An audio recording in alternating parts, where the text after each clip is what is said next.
구약에 예언된 아브라함과 다윗의 자손으로 오신 메시아라는 걸, 그러니까 거기는 한마디로 뿌리가 있는 집안의 아들로 예수님 오셨다라는 것을 표하기 위해서 족보가 맨 처음에 기록된 거예요.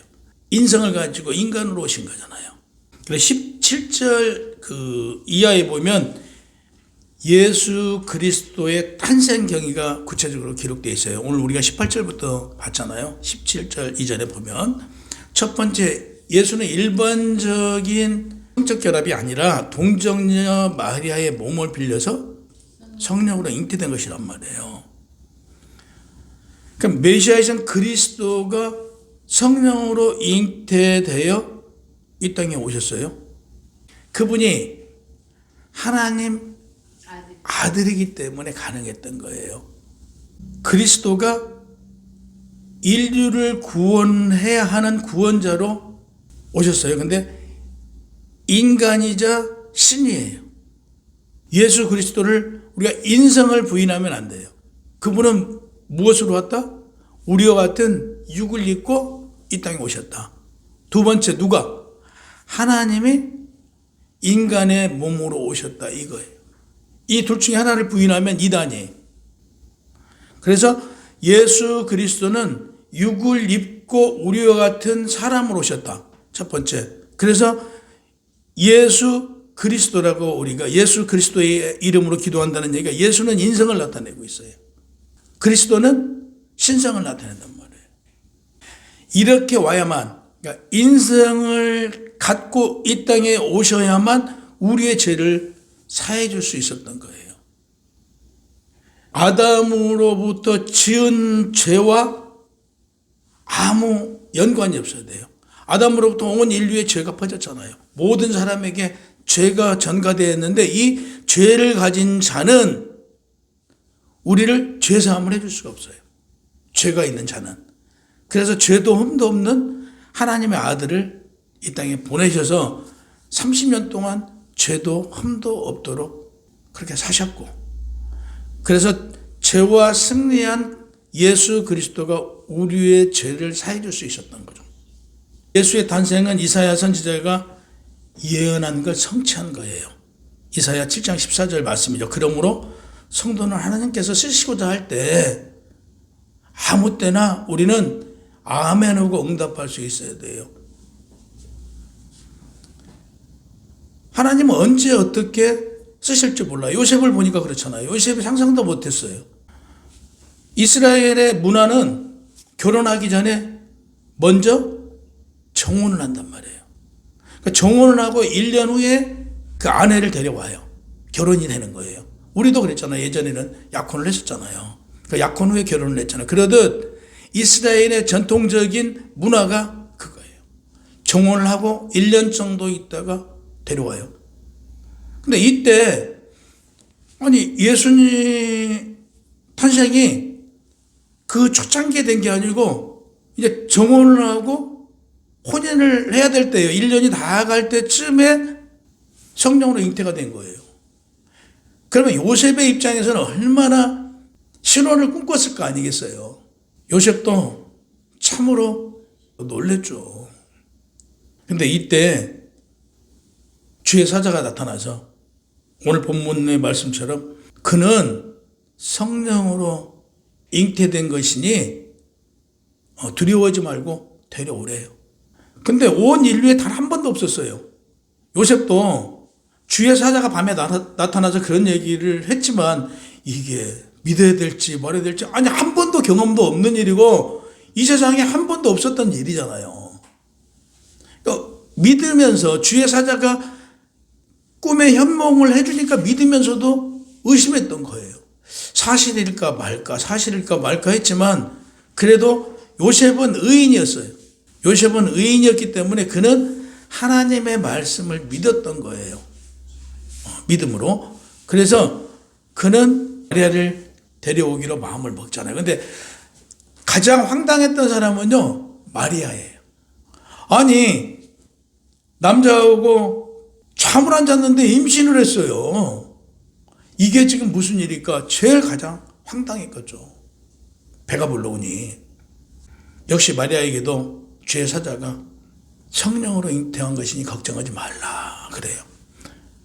근데요, 아마 마리아도 황당했을 거예요. 요셉도 황당했지만 둘 다 황당했을 거예요. 그러나 이들은요, 하나님의 말씀에 순종한 거예요. 밤에 꿈에 지금 나타나서 얘기해 주신 거잖아요. 순종한 거예요. 그러니까 요셉이 성경에 기록되길 의인이라고 되어 있어요. 당시대의 의인이라고. 그러니까 우리도 마찬가지예요. 이 세상에 살아가면서 어떤 문제가 있으면 벌리기보다는 수습을 해야 돼요. 그러니까 가장 좋은 것은 어떤 문제가 딱 발생되면 요셉과 같이 함구하는 거예요. 이걸 가지고 떠들어대는 게 아니고 우선은 함구하고 하나님의 방법이라면 어떻게 해결했을까? 하나님이라면 어떤 방식으로 우리에게 하라고 명령하실까를 생각해 봐야 돼요. 그래서 문제를 벌리기보다 수습하는 자. 요셉은 이 문제를 벌리지 않았어요. 조용히 파혼을 하고자 했어요. 조용히 현몽하기 전에. 우리도 세상을 살면서 보면 억울한 일도 있고 화가 난 일도 있고 때로는 정말 견디기 힘든 일들이 있는데 이때 우리는 함구하는 거예요. 이때 조용히 묵상하는 거예요. 이 성경에 기록된 이 기록들은요, 우리에게 우리 삶에 적용해야 되는 거예요. 삶에. 그럼 요셉이 조용히 결혼을 안 하려고 했던 거죠. 조용히.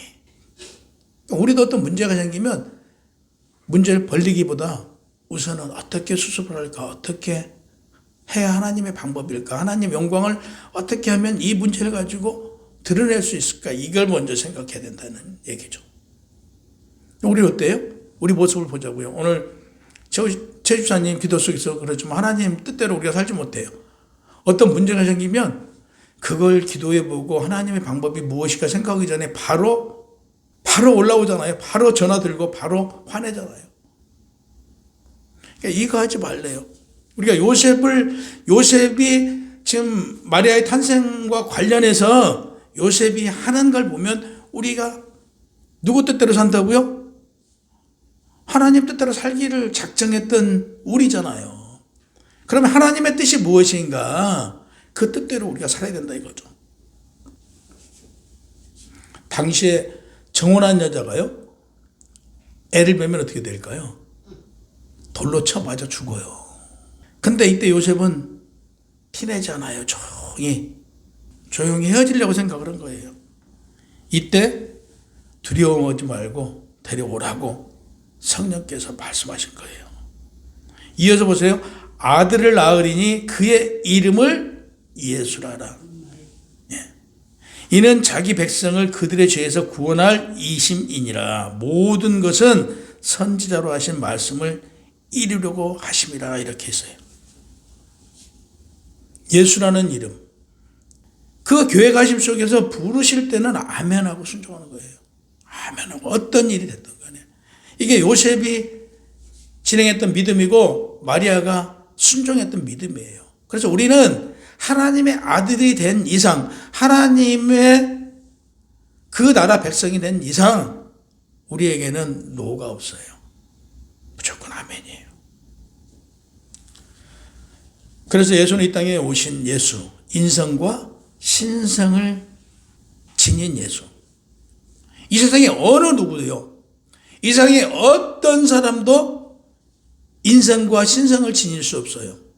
오늘날 보세요. 능력이 있다고 하는 사람들이 자기가 신성이 있는 것처럼 행동하지만 그는 신이 아니에요.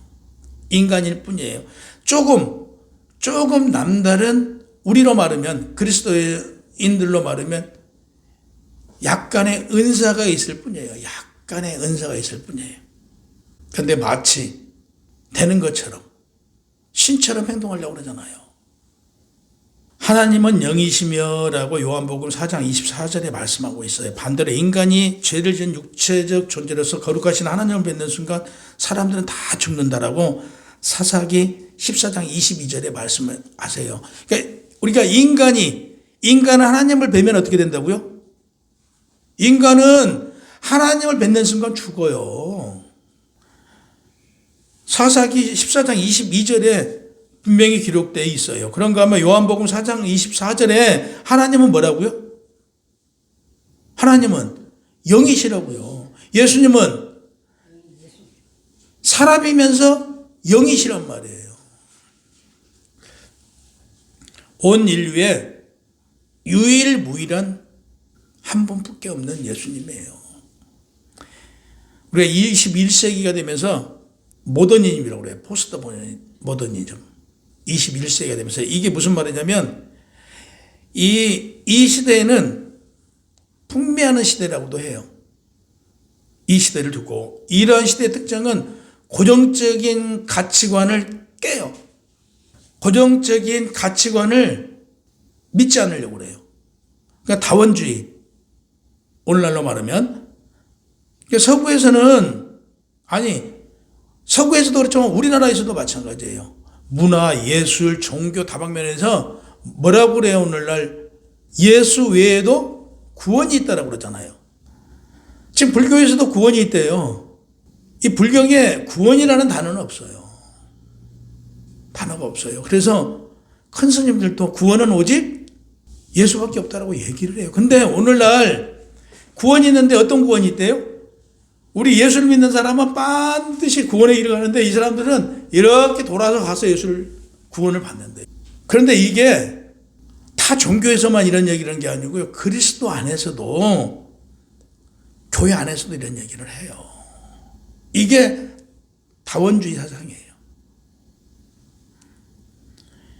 유일무이하게 예수 그리스도는 하나님의 아들이고 그 이름 외에는 천하만국에 구원할 이름을 준 적이 없다라고 분명히 말씀하고 있어요.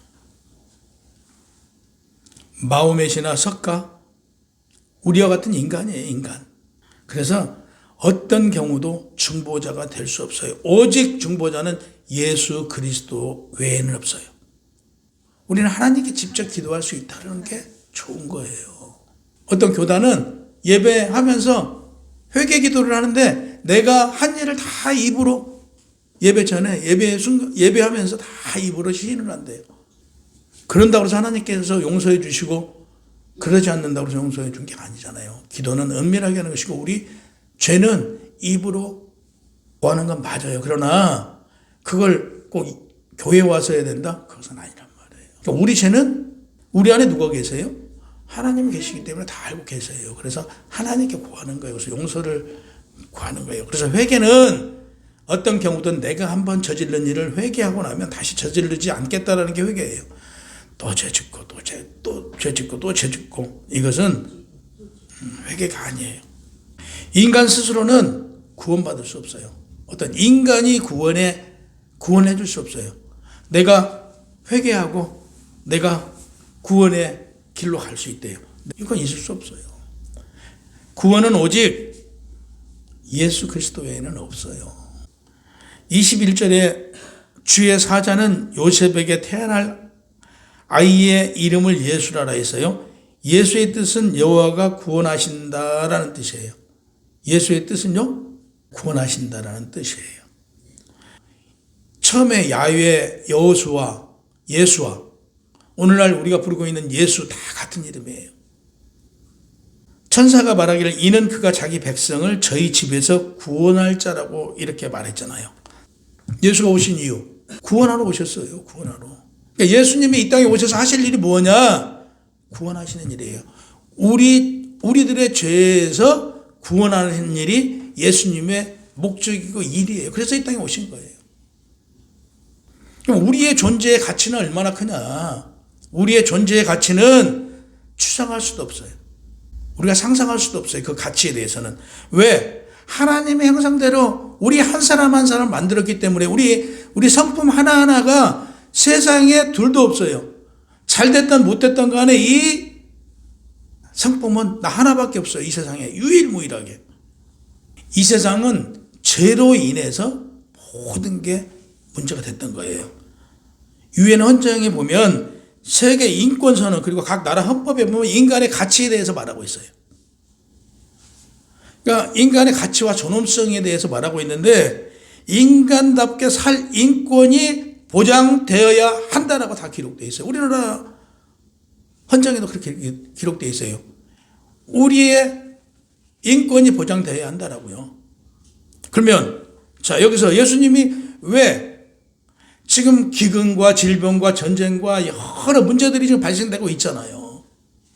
근데 이런 문제는 해결하지 않고 왜 예수님께서 왜 오셨다고요? 이런 문제를 해결할 수 있는 분인데 이런 문제는 해결하지 않고 예수님께서 이 땅에 오신 목적이 인간의 죄는요, 하나님과 단절되면서 시작된 거예요.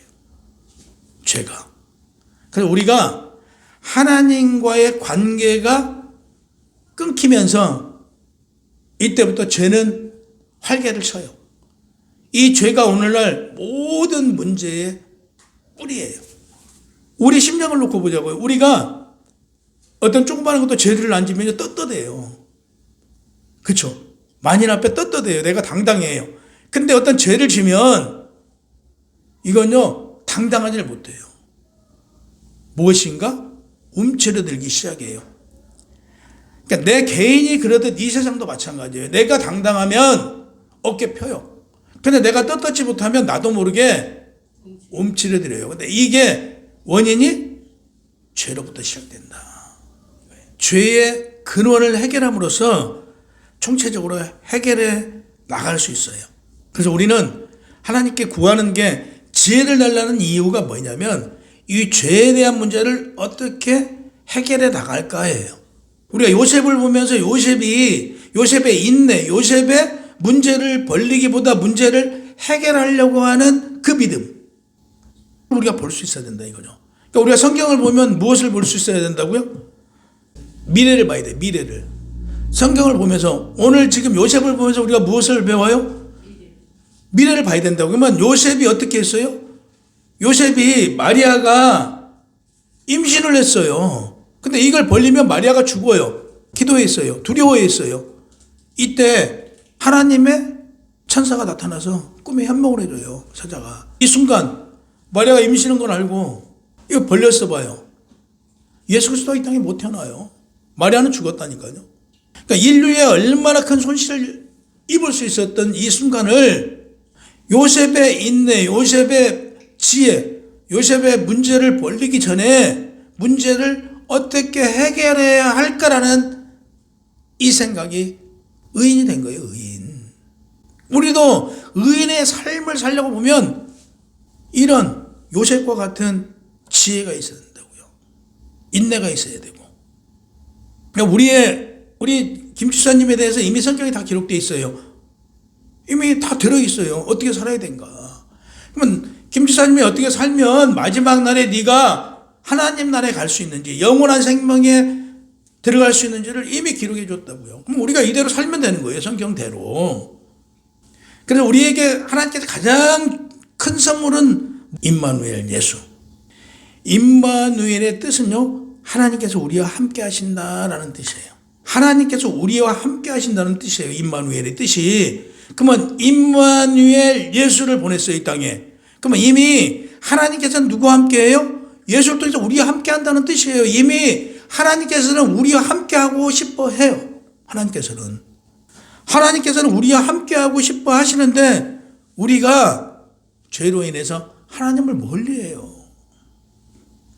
그러니까 가장 큰 문제, 하나님께서 우리와 함께 하고 싶어 하실 때 하나님의 자리를 내드려야 돼. 하나님이 우리 심령 속에서 계실 수 있도록 하나님의 자리를 많이 내드려야 돼. 근데 우리가 그 자리를 별로 안 내드려요. 우리 마음대로 살고자, 우리 뜻대로 하고자. 성경에 가장 부유하고 가장 많은 걸 누린 사람이 솔로몬 왕이에요. 솔로몬 왕이 이 세상이 모든 것이 헛되고 헛되도다 그랬어요. 솔로몬 왕은 다 누려봤어요. 다 해볼 거 다 해보고 다 누려봤는데 마지막에 보니까 헛되고 헛되더라. 우리는 이 세상에 태어나면서요, 고통받아 살다가 죽는 거예요. 지금 우리가 살아가는 거 이게 고통이에요. 이게 고통이에요. 근데 이 고통을 바꿔서 생각하면요, 이게 행복이에요. 그래서 긍정적인 생각을 가지면 아니 영원히 살고 싶어 하잖아요. 영원히 이 땅에서. 이게 고통인데도 불구하고 고통받는 이들을 구원하시고자 하나님께서 오신 거예요. 그래서 믿지 않는 자들도 성경에서 응용해서 어떻게 살면 행복해지는가를 배운 거예요. 예수는 믿지 않는데 깨달은 거예요. 그래서 나름대로 행복한 삶을 살아가는 방법들을 자기 인생에 대비해서 살아가고 있는 거예요.